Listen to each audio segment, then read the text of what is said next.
The city of Crestwood had a quiet kind of rhythm.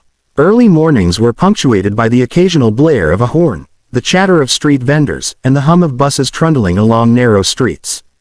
But beneath the ordinary hum, there was an undercurrent of tension. The local bank, Crestwood Savings, was known for its massive vaults, friendly tellers, and, as of late, whispers of being a target for someone desperate enough to risk everything. Ethan Blake, a man in his early 30s, moved through the streets with careful precision. To the casual observer, he looked like any other office worker, slim tie, neatly pressed suit, and an expression that suggested he had somewhere important to be. But Ethan's mind was far from ordinary concerns. Today wasn't about meetings or deadlines. Today was about survival, about redemption, or perhaps about making one final mistake he couldn't afford to recover from. He had planned every detail meticulously. Months of observation, notes scribbled on the backs of receipts, and hours spent memorizing the routines of security guards and tellers. His timing had to be perfect. The streets were unusually calm that Friday morning, almost as if the city itself was holding its breath, waiting for something to happen. As Ethan approached the bank, he slowed his pace and glanced around.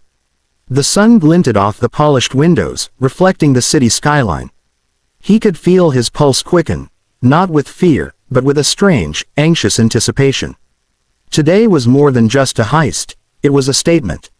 He wanted to prove to himself that he could take control of his life again, even if only for a few moments. Inside the bank, the atmosphere was the familiar mix of quiet chatter and mechanical clatter. Tellers worked efficiently behind their glass windows, customers shuffled impatiently in line, and the scent of polished floors and fresh coffee lingered in the air. Ethan waited for the right moment, casually stepping forward, blending in with the morning crowd. When he reached the front of the line, he felt the weight of the small bag in his hand, hidden beneath his coat. Inside were the tools he had painstakingly gathered for this moment. But even as he stepped closer, a flicker of hesitation crossed his mind. He wasn't a career criminal. The idea of taking someone else's hard-earned money gnawed at him, despite the urgency driving his actions. "Next, please," said the teller, a young woman with a kind smile and alert eyes. Ethan's throat felt dry. He forced a smile, handed her a note, and whispered, "This is a robbery." No alarms, no sudden moves. For a moment, the world seemed to stop. The line of customers froze, the tellers stiffened, and the soft hum of the air conditioning was the only sound. But as Ethan looked up, he caught something unexpected, a glimmer of recognition in the teller's eyes. It was fleeting, almost imperceptible, but it pierced through his calculated facade. Before he could react, the bank's security camera blinked, recording every detail. Outside, sirens wailed in the distance, growing louder by the second. Ethan realized, too late, that something had gone wrong. The meticulous plan he had crafted with such care was unraveling. And then, as if by fate, a figure emerged from the crowd, a man in a plain uniform, carrying no weapon, just a calm authority that contrasted sharply with the chaos around him. It was Officer Liam Carter, a local cop known for his sharp instincts and unflappable demeanor. He didn't shout, he didn't gesture wildly, he simply approached Ethan, eyes locked on him, waiting. Ethan's mind raced. Arrest seemed inevitable, panic surged, but beneath it, a strange sense of relief began to stir. Maybe this was what he needed, a chance to face the consequences, a way to make things right. As Liam's hand reached for the radio, the door to the bank opened once more, and someone stepped inside, a familiar face that would change everything. The bell above the bank door chimed softly, but it seemed to echo louder than usual in the tense silence. Ethan's heart skipped a beat. He expected another customer, another startled employee, but the figure who stepped inside was someone he never thought he'd see again. It was Mrs. Thompson, his old high school teacher. Gray streaked her hair now, but her eyes were unmistakable, warm, perceptive, and sharp, as if she could see right through him. The same eyes that had scolded him for forgetting homework, for slacking off, for being a boy with more potential than he realized. The years had changed their surroundings, but not her presence. "Ethan," she said softly, her voice carrying a mix of surprise and concern. Ethan froze. He had 1,000 thoughts rushing through his head, but none of them formed words. His plan, carefully calculated and meticulous, was crumbling, and yet, Somehow, the sight of her steadied him. He had spent so many nights replaying this day in his mind, imagining alarms, gunfire, a swift getaway, but never this. Officer Liam Carter's hand hovered near his radio, ready to call for backup. But when Liam saw the woman, he paused, sensing the subtle shift in the air. He didn't know who she was, but something in her presence seemed to diffuse the tension. Mrs. Thompson stepped closer, her gaze moving from Ethan to the officer and back again. "Ethan, is that really you?" she asked, almost gently. He swallowed hard. "Mrs. Thompson, I didn't mean for it to," his voice faltered. "You're scared," she said simply, shaking her head. "But you're not beyond hope, Ethan. You never were." Her words hit him harder than the fear of the sirens outside. Memories flashed unbidden. Afternoons spent in her classroom, trying to focus while his family's struggles tugged at his attention. The encouragement she had given him when no one else believed he could do better. The quiet advice whispered after class about making choices that mattered. The line of customers had shifted, some frozen, others whispering in confusion. Yet Mrs. Thompson seemed to command a calm presence that momentarily stilled the chaos. Officer Carter finally spoke. "Ma'am, what's going on here?" "She's a teacher of mine," Ethan said quickly, his voice shaking. She knows me. Maybe she can explain." Mrs. Thompson nodded toward Carter. "This young man doesn't belong in trouble. He's desperate, yes, but he's not a criminal. He's someone who lost his way. And I won't let him make a mistake he'll regret forever." Ethan felt an unfamiliar warmth creeping into his chest. No one had ever spoken to him like that, not in years. Not since he had begun to spiral, losing job after job, scraping by, and feeling the walls of life closing in. He had thought robbery was his only option to fix things, to regain control. But standing there, looking at Mrs.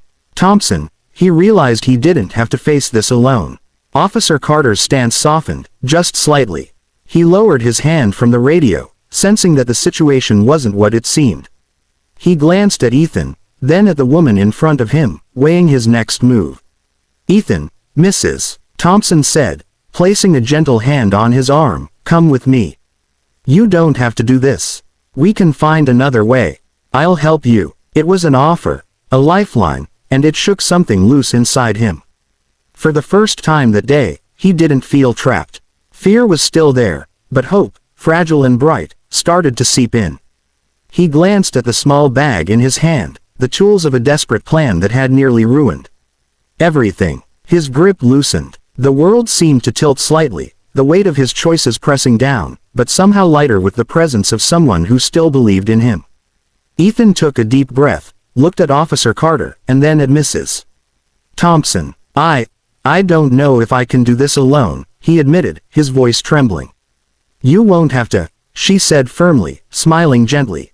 "Come on, let's figure this out." As Ethan set the bag down and stepped toward her, the tension in the bank began to lift. The sirens outside faded into the background, and the fear that had driven him to this point slowly ebbed. For the first time in months, maybe years, he felt that redemption wasn't just a distant dream, it was possible. And in that moment, he realized that sometimes, the right person at the right time could change everything. Ethan followed Mrs. Thompson out of the bank, leaving the tension and sirens behind, though the memories of his desperate plan lingered like shadows. Officer Carter watched silently, a mixture of caution and curiosity in his eyes. He had seen many things in his career, robberies, high-speed chases, bitter criminals, but something about this situation felt different. Once outside, the crisp morning air hit Ethan's face, and he took a deep, shuddering breath. The bag he had carried, so heavy with tools and desperation, now felt absurdly unnecessary, a symbol of mistakes he was ready to abandon. Mrs. Thompson glanced at him with a reassuring smile. "You're not alone, Ethan. I've already called a few people who can help. Family, friends, people who care." Ethan's brow furrowed. "Friends, family, you know how it is. I don't really have anyone. I've messed everything up." "You've made mistakes," she said gently, "but everyone deserves a second chance. Even you." The bell rang sharply at Sunrise High School, its metallic clang echoing across the dusty playground. Students rushed into their classrooms, chatting, laughing, some hurriedly revising notes, others pulling out the last bites of food from their tiffin boxes. Among the crowd, a thin boy with neatly combed hair but a faded shirt walked quietly, clutching a torn school bag that seemed older than him. His name was Arif. Arif was 14, a ninth grader, but life had made him far older inside. His father, a rickshaw puller, barely earned enough to feed the family of 5. His mother worked part-time at houses, washing dishes and doing odd chores. Their small rented room in a congested alley was dim, often smelling of damp clothes and smoke from the kerosene stove. For Arif, every day of school was both a blessing and a battlefield. He loved studying. Numbers and words were his escape from the harsh reality at home, but school was also where he faced the cruelest humiliation. Morning struggles. That morning, he had left home with nothing in his stomach. His mother had only managed to boil some rice the night before, and there was no leftover for breakfast. Still, Arif insisted on going to school. "Take this, Baba," his mother had pressed a single 10 taka note into his hand. "Buy some biscuits in the break. I'll try to make something when you return." Arif wanted to say, "Keep it, Ma. You need it more than I do." But he also knew his empty stomach would distract him in class. So he quietly nodded, tucked the note in his pocket, and stepped out, barefoot for the first half of the way until he reached the main road where he wore his worn-out shoes. The classroom scene. Arif entered Class 9B, where about 50 students were seated. Most wore crisp uniforms, polished shoes, and had expensive stationery sprawled across their desks. Laughter rang through the air as they compared their new pens, gadgets, or weekend stories.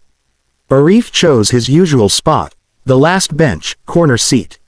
From here, he could listen without drawing attention. His books, borrowed from a senior, were already frayed, pages scribbled with someone else's handwriting. Still, he kept them neatly wrapped in old newspaper, as if trying to preserve whatever little dignity they carried. "Hey look, the beggar boy is here," someone sneered from the middle row. It was Rafiq, one of the wealthiest students, whose father owned several shops. "Arif, did you eat today, or still running on water?" The class erupted in laughter. Arif's ears turned hot, but he stared down at his desk, pretending to adjust his pencil. "Careful," another chimed in, "if you sit too close, the smell of poverty will rub off on you."